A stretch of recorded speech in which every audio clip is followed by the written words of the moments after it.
All right, so the first color pattern we're going to talk about is analogous.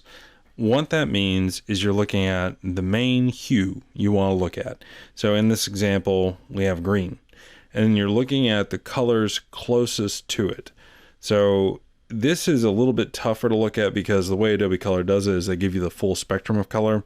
But if you're looking on like a block model, where it's, let's say like 8 or 9 colors all the way around, it's going to be really easy because then it's going to be green, then yellow and blue, and that would be the analogous color pattern for a really simple color wheel that's working on, like, say, all the secondary colors and the primary colors. Because what are the two closest colors to green? Well, it's yellow and blue.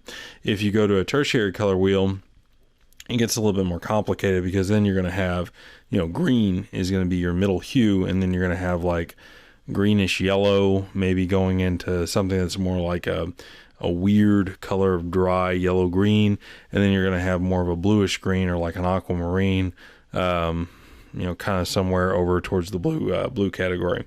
But just know analogous color is the main hue that you want, i.e. here in this example, green. Then it is the closest colors to it. And whether if you're talking about, a 3-color pattern, which is going to be the hue and then 1 color up or down each side, or you're talking about a 5-color pattern like what they have right here, it all means the same thing. You're talking about the closest colors to the hue that you've selected. So even if you go all the way out, like what you have here with Adobe Color, where they got 5 points on the color wheel, it's still true because at the furthest extents, here we have green, we have yellow, and we have blue. Depending on how complicated you're going with your coloring, it's true. But that is analogous color, kind of roughly in a nutshell. Next is monochromatic. This is going to be the easiest one to understand of the color pattern options in Adobe Color, mainly because you're picking a hue, whatever hue you want, and it's just showing you a full color palette using different tints and tones and shades of that hue. So here I've selected green as my hue. You can see it right here in the center, and it's just going to show me different tints, different shades of how that color is going to look. But if you wanted to go with, say, an emotion, and that emotion is like, let's say blue, you're looking for something that's going to make a kind of a moody, dark, lonely feeling. Well, there you go. Or let's say you're doing something corporate and you want to give it that vibe of, experience, professionalism, trust. Here is your spectrum of blues that you can use. And you'll be surprised how often you end up using monochromatic and you don't even realize it, just because, sometimes blue on blue or blue on blue on blue looks good if you do it correctly and you stage everything correctly, and you can create some really unique effects with it.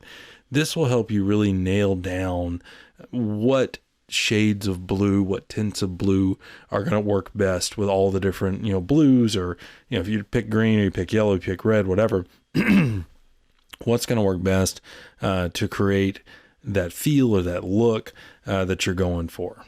So the next 2 color palettes we're going to discuss, which are Triadic and Complementary, you're probably going to end up using those the most, mainly because a lot of what you're going to do is going to boil down to, you're working with only a couple colors outside of black and white, and you're just looking for something that's going to look good together. Triadic is probably the one I use the most, but that's probably just a me thing. So what is Triadic? Triadic is whenever you take 3 colors that are evenly spaced apart, or 3 hues that are evenly spaced apart on the color wheel, and that's how they go together. I mean, it's really simple. So for instance, here we have an orange, here we have a purple, and here we have a green. They're just spaced out evenly. Now, Adobe Color gives you some other options. They give you another choice on purple, and they give you another earthy kind of dirt color, kind of like a soft dirt color, if you want to go with that. But in general, Triadic is just 3 colors that are equally spaced. So if you're talking about the primary colors, well, the primary colors are a Triadic color spectrum. So it's really pretty easy there, right? If you're talking about secondary colors, it's also really just super duper simple. You're going to look at what is, if you cut everything up by thirds, kind of like you're slicing up a pie or a pizza into 3 equal portions. Well, wherever your lines would be, that would be where your colors would fall. So use this, and don't make it too complicated. If you're working in Canva, or you're working in Adobe, or you're working in Corel, whatever, and you just want to, you want to have some really good color options. You don't know how many colors you want to use, but you want to use more than 2. this is a great place to start. And like I said, in general, I end up going here most of the time just because I can pick, you know, whatever color I want to work with. Let's say I want to work with this random shade of yellow, right? Well, then I automatically know these kind of rusty, kind of blood colored reds are going to go well with it. And then this kind of softer kind of teal is going to go well with it. And then this kind of drab, yellowy green, kind of almost like a lighter version of a military color is going to go well with it. And I'll put those into my artwork, and you know, it works out and it looks good. So just remember, Triadic is super duper simple. Pick your hue and then equally space out the color wheel by thirds, and those are your corresponding Triadic colors. Complementary is probably the simplest of all the color patterns to talk about because you're looking at opposing colors. For instance, right now I have yellow selected. Well, the opposite of yellow on this color wheel is blue. Now, granted, depending on where on the spectrum of yellow you select, it's going to affect what blue you're talking about. But in general, you're just looking across the color wheel. So if you're standing over here on green, well, what's the exact opposite of green? And that's going to be the color that works best with it. I know you might be looking at this now going, I don't know, you know, green and purple, you know, but let's take them over. Let's put them in Canva and let's see how they look together.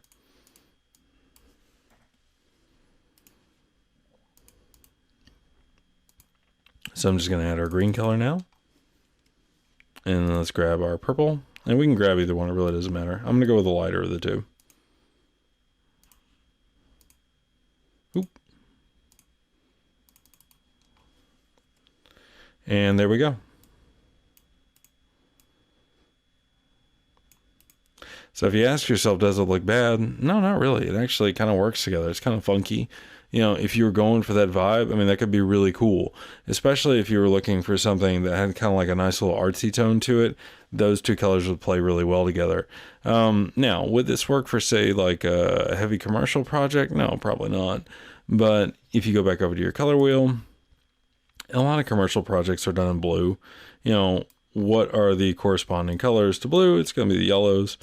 So we'll go back over here. We'll do the same exercise. There's your blue. And here's your yellow. And how many times have you seen that in some type of business advertising? You know, a goldy yellow and blue, you know, probably usually like a blue background with kind of a goldy yellow lettering on it.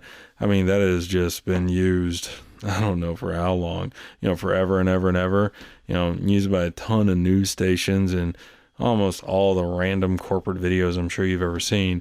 It's just a classic combination that looks good together because whenever you have the kind of yellowy gold lettering on the blue background, what happens to the lettering? It pops. You know, yeah, it's cliche. Yeah, it's overused, but it works. And if you're trying to make something that looks good, whether if you're just making it for yourself, you're making it for your job, or maybe you're doing this like for a Fiverr or an Upwork job, what's more important? Well, the answer is having clean professional work. That's what's more important. Having something that looks good. You know, so if you find yourself in the situation where you're looking at it, it's like, man, it looks good, but God, it's been used a lot. Well, there's a reason why it looks good. And there's a reason why it's been used a lot. It's because it looks good. So that is complementary color. You'll use this a lot. You know, I tend to use Triadic a little bit more, like I said earlier. But in general, there's a lot of times where I don't want to do a lot of thinking. I just want two colors that go well together. And I know all my other coloring is going to be black and white. And I don't really care. I just want it to look good. I want it to be quick. I want it to be done. And I'll come here. I'll click complementary. I'll pick my base hue. And bam, I am off and running in whatever design software I'm using. Okay, so now we're going to talk about compound color. And you're probably going to use this one the least while you're learning how to properly work color patterns and the color wheel and everything else, just because it's a little confusing, it's a little difficult. But the easiest way to describe it is it's similar to complementary, but as opposed to selecting the color immediately opposite your hue, it's going to select the colors next to what would be the immediate opposite of your hue and your hue itself. So you can see here my main color of my hue is green, and it didn't go to that same color purple that we had a minute ago.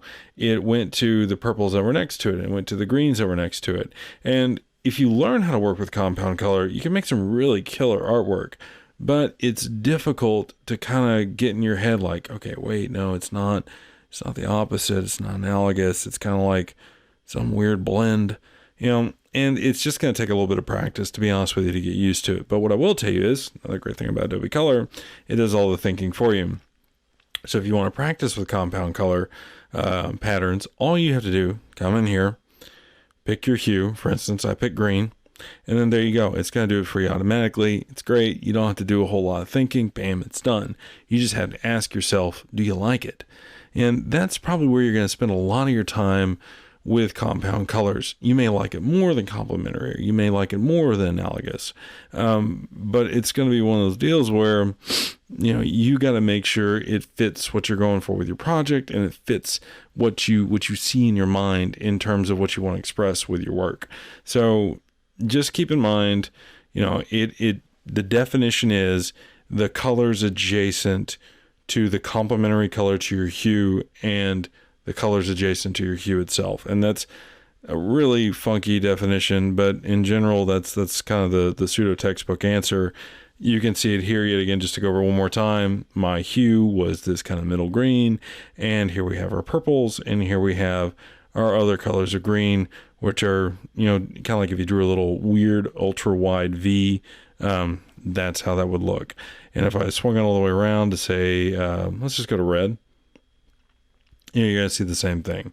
It's not going to be the exact opposite. It's going to be just kind of off a little bit, and then just kind of off a little bit. So I would definitely recommend, whenever you're playing with this, just start off slow, use Adobe Color to your advantage, and realize you can make some really great artwork. It's just going to take some time to get comfortable using this color pattern and finding what's going to look best for what you're trying to do. So the last quote color pattern in Adobe Color that we're going to talk about is shades. It's not a traditional color pattern. It's a bunch of different shades of whatever hue you select. This is still a very beneficial tool, especially whenever you're trying to understand what shades are. But it's going to feel somewhat similar to monochromatic, but it is different because these are predominantly all shades. Whereas monochromatic has some tints and some tones in there. Now, when would you use this? I'm sure if you stopped and really thought about it and you looked at this kind of middle blue shades color pattern, you've seen something similar in like a law firm advertisement or some type of corporate training video or something like that, because it's one of those deals where whenever you're talking about certain colors, they're just going to invoke certain feelings, and certain feelings happen to fit certain industries. For instance, if I go over here to green, you might recognize this from some advertisements where gas stations or oil companies are talking about how green they are, because it's just a bunch of green. So what are they trying to get across to you via the TV or whatever? It's that they're earth friendly, because whenever you see green, what do we normally think about? Plants, grass, earth, right? So that's shades. Use this as a tool. It's there.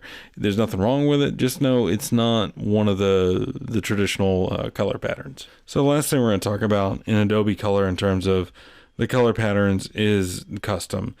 I would recommend staying away from this. And the reason why that is, if you're brand new to working with color and building color swatches, this is going to be some really troubling area for you, because you can make anything. You can pull colors from anywhere on the color spectrum or the color wheel here.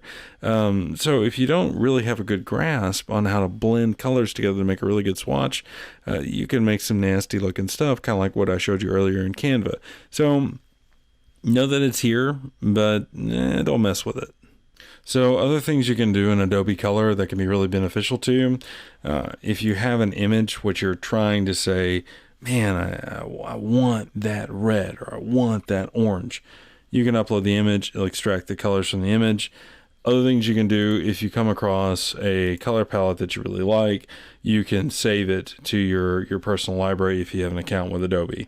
In general, I don't really use these two features a whole lot, but I can imagine if you're working in Photoshop a lot and you're trying to do a lot of color matching, and especially if you're doing a lot of work in Fiverr or Upwork, you can see where if they don't know, let's say you're doing work for a small business and they don't know their color codes, but they have all of their previous artwork you can already imagine what they're going to expect you to do. They want you to match their previous artwork, but they don't know what their color codes are, what their colors are. Blue, right? It's all blue, right?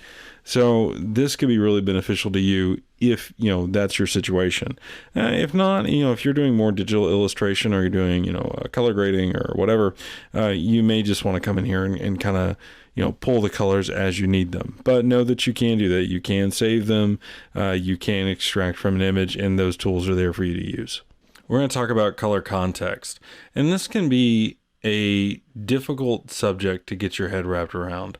And what you need to understand is it's more of like a mental trick or an optical illusion, and it affects how the brain and the eye see and understand color, even though the colors haven't changed. And I know it sounds really, really wonky, but it'll make more sense here in a minute.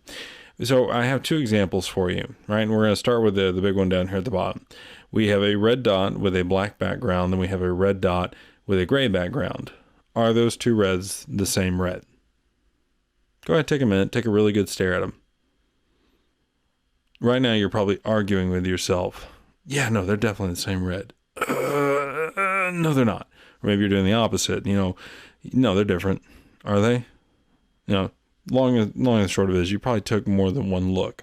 The answer is they're the same red, but they don't feel like the same red. And it becomes even worse whenever you really start to space them out. And now all of a sudden, now they're not side by side. Ooh, got a lot harder, didn't it? The red with the dark background looks lighter. The red with the light background looks darker. And it's just one of those funny things about how colors line up and about how we view color through our eyeballs and how our brain processes color. And there's some elements of contrast and a bunch of other things in there. But color context is one of those really fun ways that you can create some truly interesting art with doing very simple things, but it can take a little bit getting used to in terms of implementing it into your work and actually meaning to implement it into your work.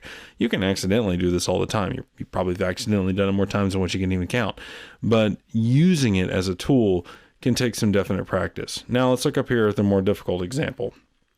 Here I have, and I'm saying this very liberally, I have a bunch of different versions of yellow. Now, obviously saying this is yellow and this is yellow, yes, technically they're both yellow, but this is more of a dirty, mustardy, kind of a heavy shade yellow, whereas this is more of like a softer kind of canary yellow. But nonetheless, they're both on the yellow side of the spectrum. And then we have blue. Now, same exercise. Is that the same blue? Now, since you're already used to, what we talked about below the red dots, you're probably going, oh yeah, it's all the same blue. Of course, it's the same blue. And you'd be right. They are all the same blue. But look at this on a broader, spectrum. How different do these blues look as we start to space this out? And the answer is quite a bit. And it's just kind of one of those funny things, yet again, about how your brain and your eyeballs and everything work. But color context is very deep subject, and it's not something that I can cover along with everything else. It needs to be a class unto itself. But if you're interested in this, I hope you use this course as a springboard to really dive deep into this. But be prepared. You're going to be unpacking quite a bit, getting to where you master this and are able to implement it in a very effective way. Now, talking about the bad side of this, if you don't understand that this exists, you can get really frustrated, if you're making an illustration and you're like, man, I know this is the right code for this blue, but it just looks wrong. Well, the answer is color context. Because of the way that you've put your colors together, it's making that blue or that green or that red or whatever look different than what it actually is. And it's one of those weird things about color. Yet again, you need to know how to avoid the pitfalls of this. You need to understand that it exists. You don't necessarily need to know how to use it in terms of just implementation, but it's one of those things that's out there. It can be really frustrating, or it can make some absolutely amazing artwork if you learn how to master it. But like I said, be prepared. It's a long journey getting to where you can use this very effectively, very well. but it can make some really cool stuff. But anyways, that's color context in a nutshell. I hope you guys use this course as a springboard to really kind of dive deeper into that and really kind of experiment with it. If not, just knowing that it exists might save you from having some trouble spots down the road.